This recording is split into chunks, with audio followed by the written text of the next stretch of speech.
আগামী নভেম্বরের নির্বাচনে জয়ী হলে জোহরান মামদানি হবেন নিউ ইয়র্কের প্রথম দক্ষিণ এশীয় মেয়র। সেই সঙ্গে শহরটির প্রথম মুসলিম ও ভারতীয় বংশোদ্ভূত মেয়রও হবেন তিনি। কিন্তু এই ঐতিহাসিক সম্ভাবনা প্রগতিশীল মহলে আশার আলো জ্বালালেও বিশেষ করে ভারতীয় হিন্দুত্ববাদী মহল ও প্রবাসী ভারতীয়দের একটি অংশে উস্কে দিয়েছে তীব্র প্রতিক্রিয়া।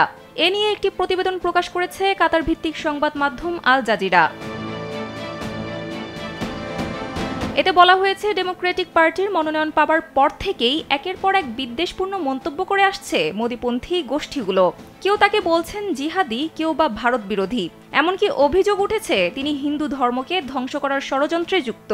জোহরান বরাবরই স্পষ্টবাদী, ভারত হোক কিংবা গাজা, যেখানে মানবাধিকার লঙ্ঘনের ঘটনা ঘটেছে সেখানেই তিনি সোচ্চার। ফলে তার এই অবস্থান এক প্রকার অস্বস্তি তৈরি করেছে ভারতীয় শাসক গোষ্ঠী বিজেপির ভেতরেও।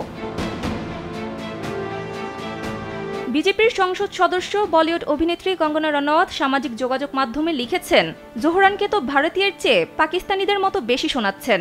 এরপরই জোহরানের মা ভারতীয় চলচ্চিত্র পরিচালক মীরা নায়ারের হিন্দু পরিচয় টেনে তিনি বলেন, তার হিন্দু পরিচয় বা বংশ যাই হোক, এখন দেখছি তিনি হিন্দু ধর্ম ধ্বংস করতেই উদগ্রীব।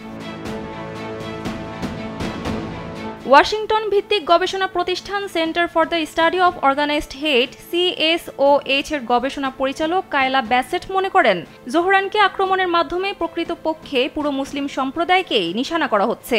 কায়লা বলেন, এটা শুধু একজন ব্যক্তিকে নিয়ে নয়, এটি এক ধরনের বর্ণনাকে প্রতিষ্ঠিত করার চেষ্টা।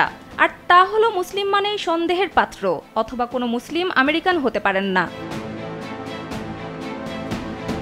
জোহরানের প্রাথমিক জয়কে কেন্দ্র করে ভারতীয় গণমাধ্যমেও ছড়িয়ে পড়েছে নেতিবাচক প্রচার। যুক্তরাষ্ট্রে প্রবাসী ভারতীয়দের একটি অংশও এই প্রচারে সক্রিয়। নিউ জার্সির ইন্ডিয়ান আমেরিকানস ফর কুমো নিউ ইয়র্কের আকাশে একটি উড়োজাহাজ উড়িয়ে ব্যানারে লিখেছে, গ্লোবাল ইন্তিফাদা থেকে নিউ ইয়র্ককে রক্ষা করুন, মামদানিকে প্রত্যাখ্যান করুন।